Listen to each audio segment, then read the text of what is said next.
Hi hello friends, good morning all of you. ಇವತ್ತಿನ ತರಗತಿಯಲ್ಲಿ ನಾನು ಫುಟ್ಬಾಲ್ಗೆ ಸಂಬಂಧಪಟ್ಟಂತಹ ಆ ಒಂದು ಟಾಪಿಕ್ ಮೇಲೆ ಪ್ರಶ್ನೋತ್ತರಗಳನ್ನು ಬಿಡಿಸ್ತಾ ಇದ್ದೀನಿ. ಈ ಹಿಂದೆ ನಾನು ಫುಟ್ಬಾಲ್ಗೆ ಸಂಬಂಧಪಟ್ಟಂತಹ 2 ತರಗತಿಗಳನ್ನು ಮಾಡಿದ್ದೀನಿ, ಪಾರ್ಟ್ 1 ಪಾರ್ಟ್ 2. ಇದು ಆಥರ್ ಟೆಕ್ಸ್ಟ್ ಬುಕ್ ಆಗಿರ್ತೈತಿ. ಈ ಹಿಂದೆ ನಾನು ಗೌರ್ಮೆಂಟ್ ಟೆಕ್ಸ್ಟ್ ಬುಕ್ಕಲ್ಲಿರುವಂತಹ ಫುಟ್ಬಾಲ್ ಕೂಡ ನಾನು ಹಿಂದಿನ ತರಗತಿಯಲ್ಲಿ ಯಾರೆಲ್ಲ ತರಗತಿಗಳು ನೋಡ್ಕೊಂಡಿಲ್ಲ ಅವ್ನು ನೋಡಿಕೊಂಡು ಈ ತರಗತಿಯನ್ನು ಕೇಳಿ, ಯಾಕೆಂದರೆ ಆ ಕಾನ್ಸೆಪ್ಟ್ ಗೊತ್ತಿದ್ದರೆ ನಮಗೆ ಪ್ರಶ್ನೋತ್ತರಗಳು ಅರ್ಥ ಆಗ್ತವೆ. ಡೈರೆಕ್ಟಾಗಿ MCQ ಬಿಡ್ಸಕ್ಕೆ ಹೋದರೆ ನಮಗೆ ಅರ್ಥ ಆಗೋದಿಲ್ಲ. ಅದಕ್ಕೋಸ್ಕರ ಹಿಂದಿನ ತರಗತಿಗಳನ್ನು ನೋಡಿಕೊಂಡು ಆಮೇಲೆ ಕ್ಲಾಸನ್ನು ವೀಕ್ಷಿಸಿ ಅಂತ ಹೇಳ್ತಾ, ಇಲ್ಲಿ ಗಮನಿಸಬೇಕಾದಂಥ ಅಂಶಗಳು.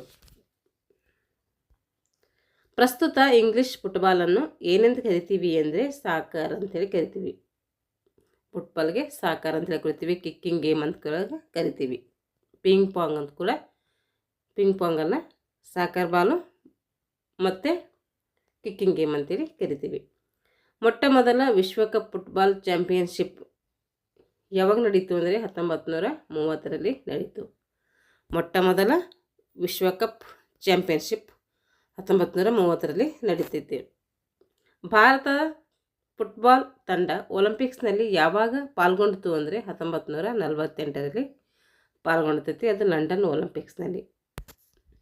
ಮೊಟ್ಟ ಮೊದಲ ವಿಶ್ವಕಪ್ ಫುಟ್ಬಾಲ್ ಚಾಂಪಿಯನ್ಶಿಪ್ ನಡೆದಿದ್ದಂದರೆ 1930. ಭಾರತ ಮೊಟ್ಟ ಮೊದಲ ತಂಡ ಒಲಿಂಪಿಕ್ಸ್ನಲ್ಲಿ ಪಾಲ್ಗೊಂಡಂತಹ ವರ್ಷ ಯಾವುದು ಅಂದರೆ 1948, ಅದು ಲಂಡನ್ನಲ್ಲಿ. ಒಲಿಂಪಿಕ್ಸ್ನಲ್ಲಿ ಫುಟ್ಬಾಲ್ ಪ್ರವೇಶ ಯಾವಾಗಾಯಿತು ಅಂತಂದರೆ 1900ರಲ್ಲಿ ಮೊದಲ ಬಾರಿಗೆ ಏನು ಮಾಡುತ್ತೆ, ಒಲಿಂಪಿಕ್ಸ್ನಲ್ಲಿ ಫುಟ್ಬಾಲ್ ಏನು ಮಾಡ್ತೈತೆ, ಆಡ್ತೈತೆ, ಅಂದರೆ ಪ್ರವೇಶ ಮಾಡ್ತೈತೆ ಅಂತ ಅರ್ಥ. ಪೆನಲ್ಟಿ ಸ್ಪಾಟ್ ದೂರ ಗೋಲ್ ಲೈನ್ ಮಧ್ಯದಿಂದ ಎಷ್ಟು ಇರ್ತೈತೆ ಅಂದರೆ 12 ಗಜ ಅಥವಾ 2 ಇರ್ತೈತೆ. 2 ಅಂದ್ರೊಂದೇ, ಗಜ ಅಂದ್ರೊಂದೇ. ಪೆನಲ್ಟಿ ಸ್ಪಾಟ್ನಿಂದ ಎಷ್ಟು ದೂರ ಇರ್ತೈತೆ ಗೋಲ್ ಲೈನ್ ಅಂದರೆ ಎಷ್ಟಿರ್ತೈತೆ, 12 ಗಜ ಇರ್ತೈತಿ.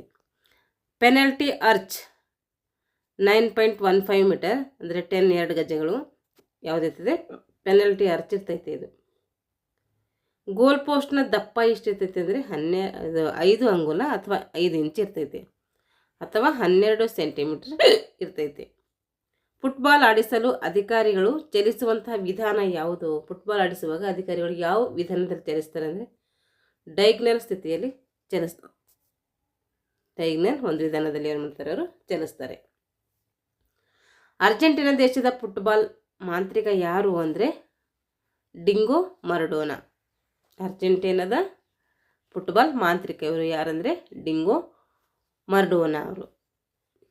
1938ರಲ್ಲಿ ವಿದೇಶಿ ದಿನದಲ್ಲಿ ವಿಶ್ವಕಪ್ ಫುಟ್ಬಾಲ್ ಗೆದ್ದಂತಹ ಮೊದಲ ತಂಡ ಯಾವುದಂದರೆ ಇಟಲಿ. ಇದು ವಿದೇಶದಲ್ಲಿ ನಡೆದಂತಹ ಒಂದು ಪಂದ್ಯಾಟದಲ್ಲಿ ಏನು ಮಾಡ್ತದೆ, ಇಟಲಿ ಗೆದ್ಕೊಳ್ತೈತೆ. 1982ರಲ್ಲಿ ವಿಶ್ವಕಪ್ ಫುಟ್ಬಾಲನ್ನು ಗೋಲ್ ಕೀಪರ್ ಆಗಿ ಹಾಗೂ ತಂಡದ ನಾಯಕನಾಗಿ ವಿಶ್ವಕಪ್ ಗೆದ್ದವರು ಯಾರು ಅಂದರೆ ಜೋಫ್. ಇವರೇನು ಮಾಡ್ತಾರೆ, 1982ರಲ್ಲಿ ವಿಶ್ವಕಪ್ ಫುಟ್ಬಾಲ್ನಲ್ಲಿ ಗೋಲ್ ಕೀಪರ್ ಆಗಿ ಮತ್ತು ತಂಡದ ನಾಯಕರಾಗಿ ಏನು ಮಾಡ್ತಾರೆ, ವಿಶ್ವಕಪ್ಪನ್ನು ಗೆಲ್ತಾರೆ. ಅವಕ್ಕೇನಂತೀವಿ, ಜೂಪ್ ಅಂತೇಳಿ ಕರಿತೀವಿ. 1976ರಿಂದ 1983ರವರೆಗೆ ಸತತ ಯುರೋಪಿನ ಫುಟ್ಬಾಲ್ ಪ್ರಶಸ್ತಿ ಪಡೆದ ಫ್ರೆಂಚ್ ಆಟಗಾರ ಯಾರು ಅಂದರೆ ಮೈಕಲ್ ಪ್ಲಾಟಿನಿ. ಯೂರೋ ಕಪ್ ಎದಕ್ಕೆ ಸಂಬಂಧಪಟ್ಟಿಸಿದೆ ಅಂದರೆ ಫುಟ್ಬಾಲ್ಗೆ ಸಂಬಂಧಪಟ್ಟಿದೆ. ಯೂರೋ ಕಪ್ ಎದಕ್ಕೆ ಕೊಡ್ತಾರೆ, ಯಾವ ಗೇಮ್ಸಿಗೆ ಕೊಡ್ತಾರೆ ಅಂತ ಕೇಳ್ತಾರೆ, ಅದು ಫುಟ್ಬಾಲ್ಗೆ. ಫುಟ್ಬಾಲ್ ಮಾಂತ್ರಿಕ ಮತ್ತು ಹೆಸರಾಂತ ಫುಟ್ಬಾಲ್ ಸ್ಟಾರ್ ಹಾಟ್ ಶಾಟ್ ಚಲನಚಿತ್ರದಲ್ಲಿ ನಟಿಸಿರುವಂಥವ್ರು ಯಾರು ಅಂದರೆ ಪೀಲೆ. ಇದು ಇಂಪಾರ್ಟೆಂಟ್, ಎಕ್ಸಾಮ್ಗೆಲ್ಲ ಕೇಳಿದ್ದಾರೆ. ಪೀಲೆ ಯಾವ ಗೇಮ್ಸಿಗೆ ಸಂಬಂಧಪಡ್ತಾರೆ ಅಂದರೆ ಅದು ಫುಟ್ಬಾಲ್ಗೆ ಸಂಬಂಧಪಡ್ತಾರೆ. ವೆಬ್ಲಿ ಫುಟ್ಬಾಲ್ ಕ್ರೀಡಾಂಗಣ ಎಲ್ಲಿದೆ ಅಂದರೆ ಅದು ಲಂಡನ್ನಲ್ಲಿದೆ. ಅತ್ಯಂತ ಹಳೆಯದಾದಂತಹ ಫುಟ್ಬಾಲ್ ಪಂದ್ಯ 1888ರಲ್ಲಿ ಸಿಮ್ಲಾದಲ್ಲಿ ಸರ್ ಮರ್ಚಿಮರ್ ಯಾವ ಪಂದ್ಯಾವಳಿಯನ್ನು ಪ್ರಾರಂಭಿಸಿದರು ಅಂದರೆ ಡ್ಯೂರಂಡ್ ಕಪ್ ಪ್ರಾರಂಭಿಸಿದರು. ಯಾರು ಪ್ರಾರಂಭಿಸಿದರು? ಮರ್ಚಿಮರ್ ಅವರು. ಇವ್ರೇನು ಮಾಡ್ತಾರೆ, ಡ್ಯೂರಂಡ್ ಕಪ್ಪನ್ನು ಪ್ರಾರಂಭಿಸ್ತಾರೆ. ರಾಷ್ಟ್ರೀಯ ಫುಟ್ಬಾಲ್ ಪಂದ್ಯ ಗೆದ್ದವರಿಗೆ ನೀಡುವಂಥ ಟ್ರೋಫಿಗಳೆಂದರೆ ಪ್ರಥಮ ಸ್ಥಾನ ಸಂತೋಷ್ ಟ್ರೋಫಿ ನೀಡ್ತಾರೆ. ಇದನ್ನು ಕೂಡ ಎಕ್ಸಾಮಲ್ ಆಗಿದೆ. ಸಂತೋಷ್ ಟ್ರೋಫಿ ಯಾವ ಗೇಮ್ಸಿಗೆ ಕೊಡ್ತೀವಿ ಅಂತೇಳಿ, ಅದು ಫುಟ್ಬಾಲ್ಗೆ. ಇಲ್ಲಿ ಹೇಳ್ತಾರೆ, ರಾಷ್ಟ್ರೀಯ ಫುಟ್ಬಾಲ್ ಪಂದ್ಯ ಗೆದ್ದವರಿಗೆ ನೀಡುವಂಥ ಟ್ರೋಫಿಗಳೆಂದರೆ ಪ್ರಥಮ ಸ್ಥಾನ ಪಡೆದವರಿಗೆ ಏನು ಕೊಡ್ತಾರೆ? ಸಂತೋಷ್ ಟ್ರೋಫಿ ಕೊಡ್ತಾರೆ. ಅಂತಿಮ ಪಂದ್ಯದಲ್ಲಿ ಸೋತವರಿಗೆ ದ್ವಿತೀಯ ಸ್ಥಾನದ ಕಮಲಗುಪ್ತ ಪ್ರಶಸ್ತಿ ಕೊಡ್ತಾರೆ. ಹಾಗೆ ಮೂರನೇ ಸ್ಥಾನ ಪಡೆದವರಿಗೆ ಅಂತಾರೆ ಸಂಪಂಗಿ ಪ್ರಶಸ್ತಿ ಕೊಡ್ತಾರೆ. ಫಸ್ಟ್ ಬಂದರೆ ಸಂತೋಷ್ ಟ್ರೋಫಿ, ಅಂತಿಮ ಪಂದ್ಯದಲ್ಲಿ ಸೋತವರಿಗೆ ಅಂದರೆ ದ್ವಿತೀಯ ಸ್ಥಾನ ಪಡೆದವರಿಗೆ ಏನಾಗ್ತದೆ? ಅಲ್ಲಿ ಕಮಲಗುಪ್ತ ಕೊಡ್ತಾರೆ. ಮೂರನೇ ಸ್ಥಾನ ಗೆದ್ದವರಿಗೆ ಸಂಪಂಗಿ ಪ್ರಶಸ್ತಿ. ಇಂಪಾರ್ಟೆಂಟ್, ಇವು ನೆನಪಿಟ್ಕೋಬೇಕೆಲ್ಲ. ಭಾರತದಲ್ಲಿ ಪ್ರತಿ ವರ್ಷ ನಡೆಸಲಾದಂತಹ ಏಕೈಕ ಅಂತಾರಾಷ್ಟ್ರೀಯ ಫುಟ್ಬಾಲ್ ಪಂದ್ಯಾವಳಿಗಳು ನೆಹರು ಗೋಲ್ಡ್ ಕಪ್. ಏನು ಮಾಡ್ತಾರೆ? ಇದು ಭಾರತದಲ್ಲಿ ಪ್ರಾರಂಭಿಸಲಾದಂತಹ ಮೊಟ್ಟ ಮೊದಲ ಫುಟ್ಬಾಲ್ ಪಂದ್ಯಾವಳಿ ಯಾವುದಂದರೆ ನೆಹರು ಗೋಲ್ಡ್ ಕಪ್. ಅದು 1982ರಿಂದ ಏನಾಗಿದೆ? ಪ್ರಾರಂಭ ಆಗಿದೆ. ಭಾರತವು 1948ರ ಲಂಡನ್ ಒಲಿಂಪಿಕ್ಸ್ನಲ್ಲಿ ಫುಟ್ಬಾಲ್ ಪಂದ್ಯ ಆಡಲು ಭಾಗವಹಿಸಿತು. ಯಾವಾಗಂದರೆ ಮೊದಲ ಬಾರಿಗೆ ಏನು ಮಾಡಿರ್ತದೆ? 1948ರಲ್ಲಿ ಲಂಡನ್ ಒಲಿಂಪಿಕ್ಸ್ನಲ್ಲಿ ಫುಟ್ಬಾಲ್ ಆಡಬೇಕಂತೇಳಿ ಏನು ಮಾಡ್ತದೆ? ಪ್ರವೇಶ ಪಡ್ಕೊಳ್ತೈತೆ.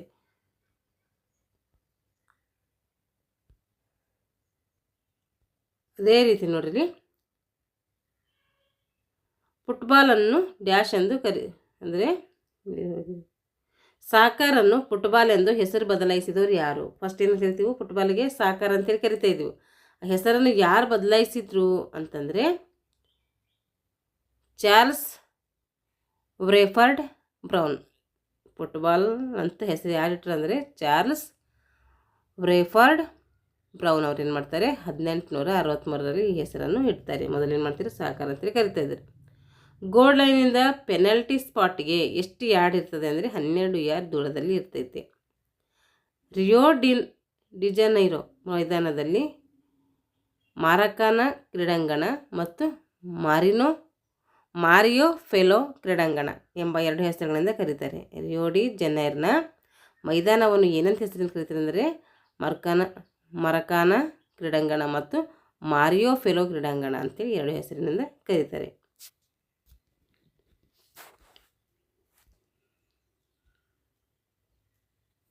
ಈಗ ಶೆಫೀಲ್ಡ್ ಫುಟ್ಬಾಲ್ ಕ್ಲಬ್ ಭಾರತದಲ್ಲಿ ಏನೈತೆ? ಇದು ತುಂಬ ಹಳೆಯದು. ಭಾರತದಲ್ಲಿ ಇದ್ದಂಥ ಅತ್ಯಂತ ಹಳೆಯ ಫುಟ್ಬಾಲ್ ಕ್ಲಬ್ ಇದು. ಯಾವುದು? ಶೆಫೀಲ್ಡ್. ಬೈಸಿಕ್ಲೇಟಾ ಎಂದರೆ ತಲೆಯ ಮೇಲ್ಭಾಗದಲ್ಲಿ ಒದೆಯುವುದು ಅಂತ ಅರ್ಥ. ತಲೆಯ ಮೇಲ್ಭಾಗದಲ್ಲಿ ಒದೆಯುವಿಕೆ ಅಂತೀವಿ, ಬೈಸಿಕ್ಲೇಟಾ ಅಂಥೇಳಿ ಕರಿತೀವಿ. ಬ್ರೆಜಿಲ್ನ ಫುಟ್ಬಾಲ್ ಆಟಗಾರನಾದಂತಹ ಡೊಮಿಂಗೋಸ್ ಡಾಗುಯಾರನ್ನು ಡಿವೈನೋ ಮೇಸ್ಟ್ರ ಅಥವಾ ದಿ ಡಿವೈನ್ ಮಾಸ್ಟರ್ ಎಂಬ ಅಡ್ಡ ಹೆಸರಿನಿಂದ ಇಟಲಿಯ ಜನ ಏನು ಮಾಡ್ತಾರೆ? ಕರೀತಾರೆ. ಬ್ರೆಜಿಲ್ನ ಫುಟ್ಬಾಲ್ ಆಟಗಾರನಾದಂತಹ ಡೊಮಿಂಗೋಸ್ ಡಾಗುಯಾರನ್ನು ಡಿವೈನೋ ಮೇಸ್ಟ್ರ ಅಥವಾ ದಿ ಡಿವೈನ್ ಮಾಸ್ಟರ್ ಎಂಬ ಅಡ್ಡ ಹೆಸರಿನಿಂದ ಏನು ಮಾಡ್ತಾರೆ? ಇಟಲಿಯ ಜನ ಅವರನ್ನು ಕರೀತಾರೆ. ಪಿಲೆ ಫೇಸ್ ಎಂದು ಇಂಗ್ಲಿಷ್ ಫುಟ್ಬಾಲ್ ಆಟಗಾರರಾದಂತಹ ಸ್ಟೀವ್ ಬ್ಲೂಮರ್ ಅವರನ್ನು ಅಡ್ಡ ಹೆಸರಿನಿಂದ ಕರೀತಾರೆ. ಯಾರಿಗೆ? ಪಿಲೆ ಫೇಸ್ ಎಂಬ ಇಂಗ್ಲಿಷ್ ಫುಟ್ಬಾಲ್ ಆಟಗಾರನಾದಂತಹ ಸ್ಟೀವ್ ಬ್ಲೂಮರ್ನನ್ನು ಏನು ಮಾಡ್ತಾರೆ? ಅಡ್ಡ ಹೆಸರಿನಿಂದ ಕರೀತಾರೆ.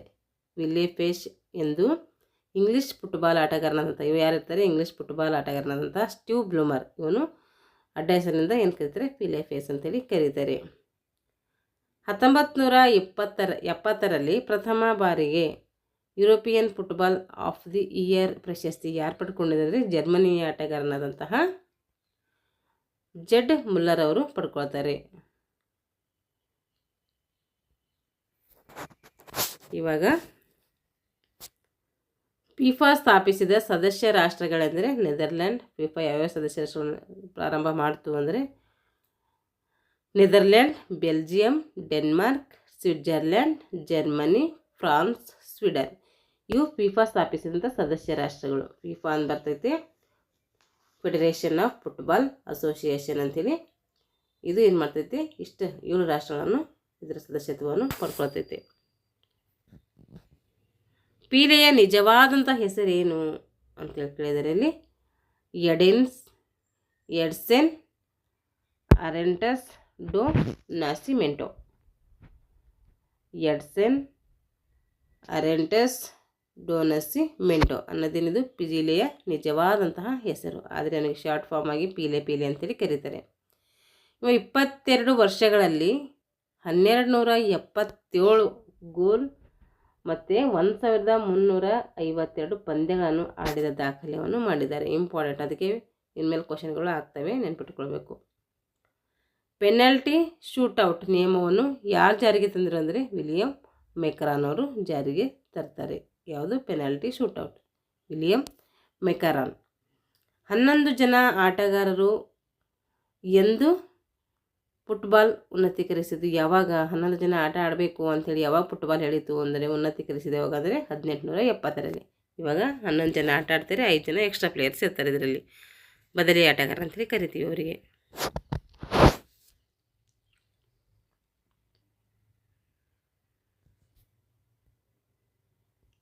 ಇವಾಗ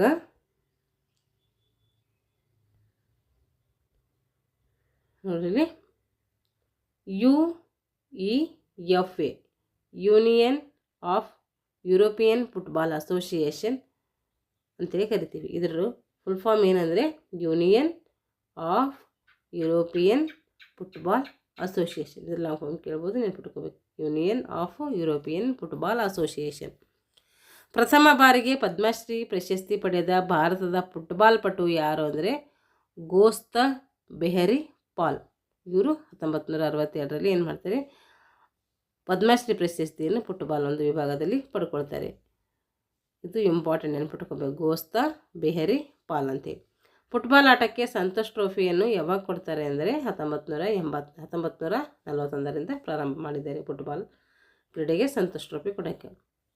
ಫುಟ್ಬಾಲ್ ಆಟದಲ್ಲಿ ಬದಿಗೇರಿಯನ್ನು ಟಚ್ ಲೈನ್ ಅಂತೇಳಿ ಕರಿತೀವಿ. ಫುಟ್ಬಾಲ್ ಆಟದಲ್ಲಿ ಏನು ಮಾಡ್ತೀವಿ? ಬದಿಗೇರಿಗೆ ಟಚ್ ಲೈನ್ ಅಂತೇಳಿ ಕರಿತೀವಿ. ಫುಟ್ಬಾಲ್ ಆಟದಲ್ಲಿ ಬೈಸಿಕಲ್ ಕಿಕ್ಕನ್ನು ಪರಿಚಯಿಸಿದವರು ಯಾರಂದರೆ ಲಿಯೋನಿದಾಸ್ ಡಿಸೆಲ್ವಾ. ಯಾರು ಪರಿಚಯ ಮಾಡಿದರು ಬೈಸಿಕಲ್ ಕಿಕ್ ಅನ್ನೋದು? ಲಿಯೋನಿದಾಸ್ ಕಸಲ್ವಾ ಅವರು ಮಾಡ್ತಾರೆ. ಇದು ಡಿಸೆಲ್ವಾ. ಡಿಫೆಂಡರ್ ಅಥವಾ ತೀರಾ ಹಿಂದಿನ ಆಟಗಾರರನ್ನು ಫುಲ್ ಬಾಕ್ಸ್ ಎಂಬ ಇನ್ನೊಂದು ಹೆಸರಿನಿಂದ ಕರೆಯುವುದು ಅದು ಯಾವುದಂದರೆ ಸ್ವೀಪರ್ಸ್. ಏನು ಮಾಡ್ತಾರೆ? ಇದು ಡಿಫೆಂಡರು ಅಥವಾ ತೀರಾ ಹಿಂದಿನ ಆಟಗಾರರು ಫುಲ್ ಬಾಕ್ಸ್ ಎಂಬ ಇನ್ನೊಂದು ಹೆಸರಿನಿಂದ ಕರೆಯುವುದು ಅದು ಯಾವುದು? ಯಾವ ಹೆಸರಿನಿಂದ ಕರಿತೀವಿ ಅಂತಂದರೆ ಸ್ವೀಪರ್ಸ್ ಅಂತೇಳಿ ಕರಿತೀವಿ. ಹಂಗೇರಿಯನ್ನು ಮ್ಯಾಜಿಕ್ ಮೇಯರ್ಸ್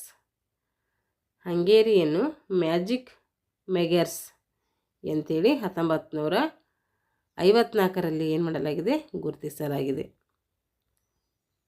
ವಿಶ್ವಕಪ್ ಫುಟ್ಬಾಲ್ ಇತಿಹಾಸದಲ್ಲಿ ಪ್ರಪ್ರಥಮ ಬಾರಿಗೆ ಗೋಲ್ ಹೊಡೆದ ಆಟಗಾರ ಯಾರು ಅಂದರೆ ಲೂಯಿಸ್ ಲಾರೆಂಟ್ ಅವರು. ಇವಾಗ ಗಮನಿಸಬೇಕಾದಂಥ ಅಂಶಗಳು ನೋಡಿದ್ವಿ. ಇವಾಗ ಸಂಭವನೀಯ ಪ್ರಶ್ನೆಗಳು, ಇವು ಇಂಪಾರ್ಟೆಂಟ್. ಇವು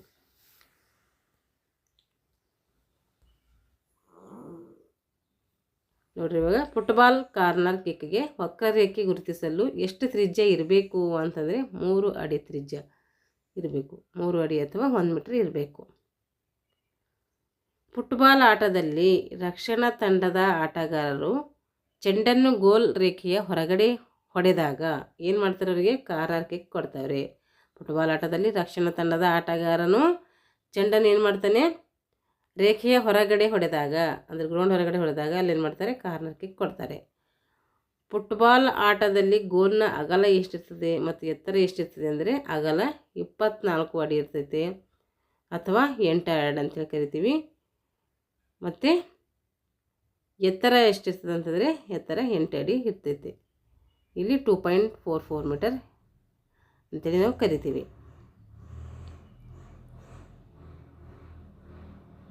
ಫುಟ್ಬಾಲ್ ಆಟದ ಮೈದಾನದ ಆಕಾರ ಯಾವ ಆಕಾರದಲ್ಲಿರ್ತದೆ ಅಂದರೆ ಆಯತಾಕಾರದಕ್ಕೆ, ರೆಕ್ಟ್ಯಾಂಗಲ್ ಅಂತೇಳಿ ಕೂಡ ಕರಿತೀವಿ.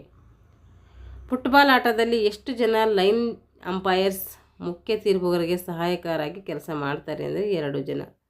ಫುಟ್ಬಾಲ್ ಆಟದಲ್ಲಿ 2 ಜನ ಏನು ಮಾಡ್ತಾರೆ? ಅಂಪೈರ್ ಅಥವಾ ಮುಖ್ಯ ತೀರ್ಪುಗಾರರಿಗೆ ಸಹಾಯಕರಾಗಿ ಏನು ಮಾಡ್ತಾರೆ? ಇವ್ರು ಕೆಲಸವನ್ನು ಮಾಡ್ತಾರೆ.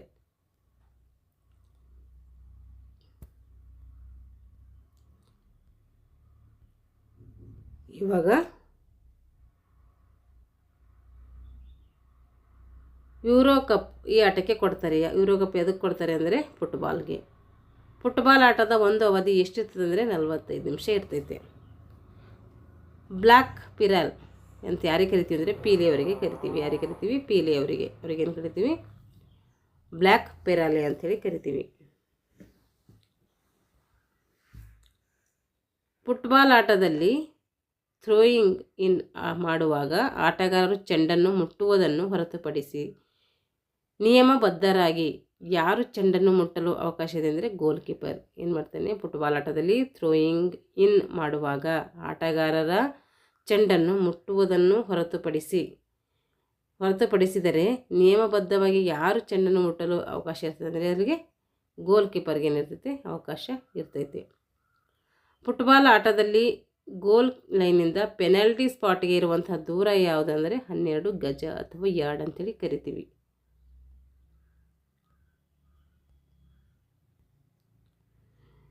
ಫುಟ್ಬಾಲ್ ಆಟದಲ್ಲಿ ಪಂದ್ಯವೊಂದರಲ್ಲಿ ತಂಡವೊಂದು ಮಾಡಬಹುದಾದಂತಹ ಆಟಗಾರರ ಬದಲಾವಣೆ ಸಂಖ್ಯೆ ಎಷ್ಟು ಸರಿ ಮಾಡ್ಬೋದು ಅಂದರೆ 3 ಸರಿ ಮಾಡ್ಬೋದು. ಫುಟ್ಬಾಲ್ ಆಟದಲ್ಲಿ ಪಂದ್ಯವೊಂದರಲ್ಲಿ ತಂಡವೊಂದು ಮಾಡಬಹುದಂತಹ ಆಟಗಾರರ ಬದಲಾವಣೆಯ ಸಂಖ್ಯೆ ಎಷ್ಟು ಕೇಳಿದ್ರೆ 3 ಜನಕ್ಕೆ ನಾವು ಮಾಡ್ಬೋದಲ್ಲಿ. ಫುಟ್ಬಾಲ್ ಆಟದಲ್ಲಿ ಪಂದ್ಯ ಪ್ರಾರಂಭವಾಗುವುದು ಎದ್ರ ಮೂಲಕ ಅಂದರೆ ಕಿಕ್ ಆಫ್ ಮೂಲಕ. ಬಾಯ್ಚುಂಗ್ ಬುಟಿಯಾ ಈ ರಾಜ್ಯದವರು ಅಂದರೆ ಸಿಕ್ಕಿಂ. ಬಾಯ್ಚುಂಗ್ ಬುಟಿಯಾ ಯಾವ ಗೇಮ್ಗೆ ಸಂಬಂಧಪಡ್ತಾರೆ ಅಂತ ಕೇಳ್ತಾರೆ? ಅದು ಫುಟ್ಬಾಲ್ಗೆ. 2005ರಲ್ಲಿ ಫಿಫಾ ಸಂಸ್ಥೆ ಸಹಸ್ರಮಾನದ ಆಟಗಾರ ಎಂಬ ಬಿರುದನ್ನು ಯಾರಿಗೆ ನೀಡಿದೆ ಅಂದರೆ PK ಬ್ಯಾನರ್ಜಿಯವರಿಗೆ ನೀಡಿದೆ.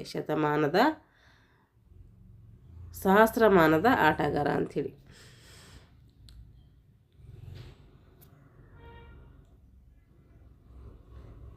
ಎರಡು 2005ರಲ್ಲಿ ಫಿಫಾ ಸಂಸ್ಥೆ ಇದು ಮುಗಿತಿದೆ 1280 ಗೋಲ್ 92 ಬಾರಿ ಹ್ಯಾಟ್ರಿಕ್ ಸಾಧನೆ ಮಾಡಿದ ಫುಟ್ಬಾಲ್ ಆಟಗಾರ ಪೀಲೆಯ ಪೂರ್ಣ ಹೆಸರು ಏನಂತ ಕೇಳಿದರೆ ಎಡ್ಸನ್ ಎರೆಂಟಿಸ್ ಡೊ ಸಿಸ್ಮೆಂಟೋ.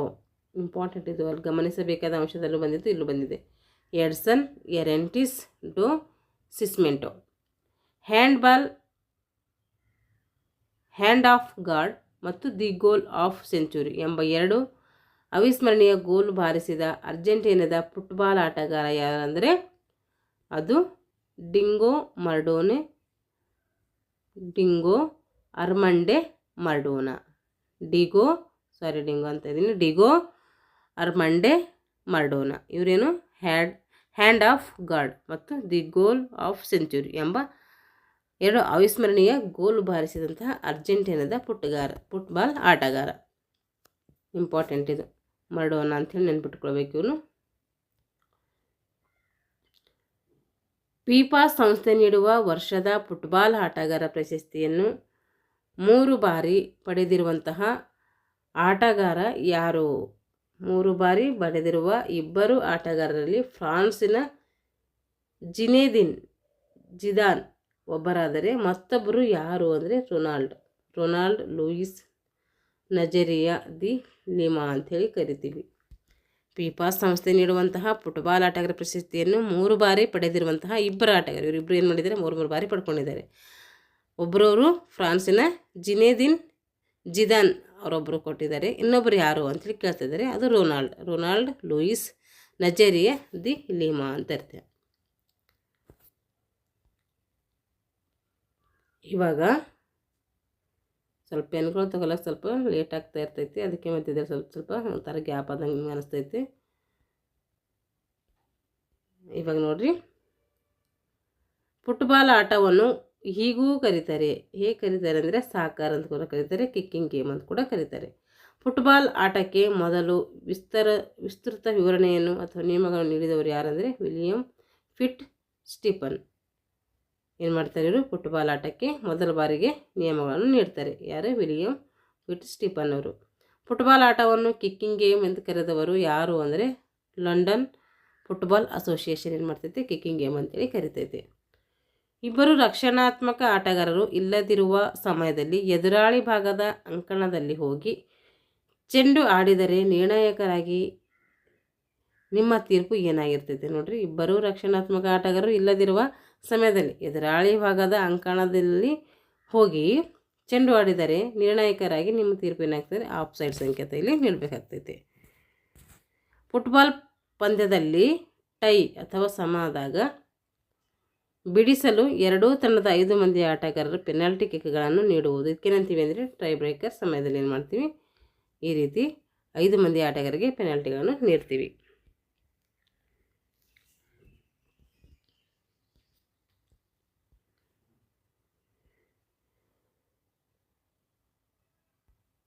ನೋಡ್ರಿ ಇವಾಗ ಫುಟ್ಬಾಲ್ ಆಟದಲ್ಲಿ ಕಾಲ ಮಾಪಕರಾಗಿ ಕಾರ್ಯನಿರ್ವಹಿಸುವವರು ಯಾರು ಅಂದರೆ ಮೊದಲನೇ ರೆಫ್ರಿ ಅವರು.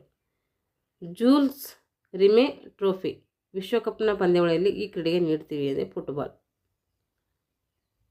ಫುಟ್ಬಾಲ್ ಆಟದಲ್ಲಿ ಡಿ ಏರಿಯಾದ ಅಳತೆ ಎಷ್ಟಿರ್ತಂದರೆ 16.50 ಮೀಟರ್ ಇರ್ತೈತೆ. ಇವಾಗ ಫುಟ್ಬಾಲ್ ಚೆಂಡಿನ ತೂಕ ಎಷ್ಟಿರ್ತದೆ ಅಂದರೆ 14ರಿಂದ 16 ಔನ್ಸ್ ಇರ್ತೈತಿ. 390ರಿಂದ 450 ಗ್ರಾಮ್ ಇರ್ತೈತೆ, ಗ್ರಾಮಲ್ಲಿ ಕೇಳಿದ್ರೆ. ಈಗ ಅಂತಾರಾಷ್ಟ್ರೀಯ ಫುಟ್ಬಾಲ್ ಫೆಡರೇಷನ್ ಪ್ರಾರಂಭ ಆಗಿದೆ ಯಾವಾಗಂದರೆ 1940ರಲ್ಲಿ, ಇದು ಪ್ಯಾರಿಸ್ನಲ್ಲಿ. ಎಷ್ಟರಲ್ಲಿ ಅಂದರೆ 21 ಮೇ. ಫುಟ್ಬಾಲ್ ಆಟದಲ್ಲಿ ಎರಡೂ ತಂಡಗಳು 80 ನಿಮಿಷಗಳ ಅವಧಿ ಆಟದಲ್ಲಿ 80 ನಿಮಿಷಗಳ ಆಟದಲ್ಲಿ ಸಮವಾದರೆ 15 ನಿಮಿಷಗಳ 2 ಅವಧಿಗಳಲ್ಲಿ ನೀಡುವುದು ಏನಂತ ಕರಿತೀವಿ ಅಂದರೆ ಗೋಲ್ಡನ್ ಗೋಲ್ ಅಂಥೇಳಿ ಕರಿತೀವಿ. ಏನಂತ ಕರಿತೀವಿ ಅಲ್ಲಿ ಗೋಲ್ಡನ್ ಗೋಲ್ ಅಂಥೇಳಿ ಕರಿತೀವಿ. ಟೈ ಬ್ರೇಕರ್ ನಿಯಮದಲ್ಲಿ ಎರಡೂ ತಂಡಗಳು ಸಮ ಆದರೆ, ನೋಡಲಿ ಟೈ ಬ್ರೇಕರ್ ಅದರಲ್ಲಿ ಎರಡೂ ತಂಡಗಳು ಸಮ ಆಗಿದ್ದರೆ ನೀಡುವುದು ಏನಂದರೆ ಸಡನ್ ಡೆತ್ ನೀಡ್ತೀವಿ. ಇಲ್ಲಿ ಸಡನ್ ಡೆತ್ ಎರಡೂ ತಂಡಗಳಿಗೆ ಸರದಿ ಅಂತ ಏನು ಮಾಡ್ತೀವಿ, ಒಂದೊಂದು ಪೆನಾಲ್ಟಿ ಕಿಕ್ಕನ್ನು ನೀಡುತ್ತೀವಿ. ಫುಟ್ಬಾಲ್ ಆಟದಲ್ಲಿ ಆಟಗಾರ ಎದೆ ಸಂಖ್ಯೆ ಎಲ್ಲಿಂದ ಪ್ರಾರಂಭ ಆಗ್ತದೆ ಅಂದರೆ 1ರಿಂದ 99ರವರೆಗೆ ಪ್ರಾರಂಭ ಆಗ್ತೈತಿ. ಫುಟ್ಬಾಲ್ ಪಂದ್ಯದಲ್ಲಿ ಒಮ್ಮೆ ಬದಲಾಯಿಸಿಕೊಂಡ ಆಟಗಾರ ಆ ಆಟದಲ್ಲಿ ಇನ್ನೊಮ್ಮೆ ಏನು ಮಾಡುವಂತಿಲ್ಲ, ಒಳಗೆ ಬರುವಂತಿಲ್ಲ. ಏನು ಮಾಡುವಂತ ಒಮ್ಮೆ ಬದಲಾಯಿಸೋದ್ರಿಂದ ಇನ್ನೊಮ್ಮೆ ಒಳಗಡೆ ಬರೋಂಗಿಲ್ಲ ಅಂತ ಅರ್ಥ. ಫುಟ್ಬಾಲ್ ಪಂದ್ಯದಲ್ಲಿ ಉದ್ದೇಶಪೂರ್ವಕವಾಗಿ ಎದುರಾಳಿ ತಂಡದ ಆಟಗಾರರನ್ನು ಹಿಡಿದುಕೊಳ್ಳುವುದು, ತಳ್ಳುವುದು ಮಾಡಿದರೆ ಏನು ಮಾಡ್ತೀವಿ, ಡೈರೆಕ್ಟ್ ಫ್ರೀ ಕಿಕ್ ನೀಡ್ತೀವಿ. ಉದ್ದೇಶಪೂರ್ವಕವಾಗಿ ಮಾಡೋಂಗಿಲ್ಲ.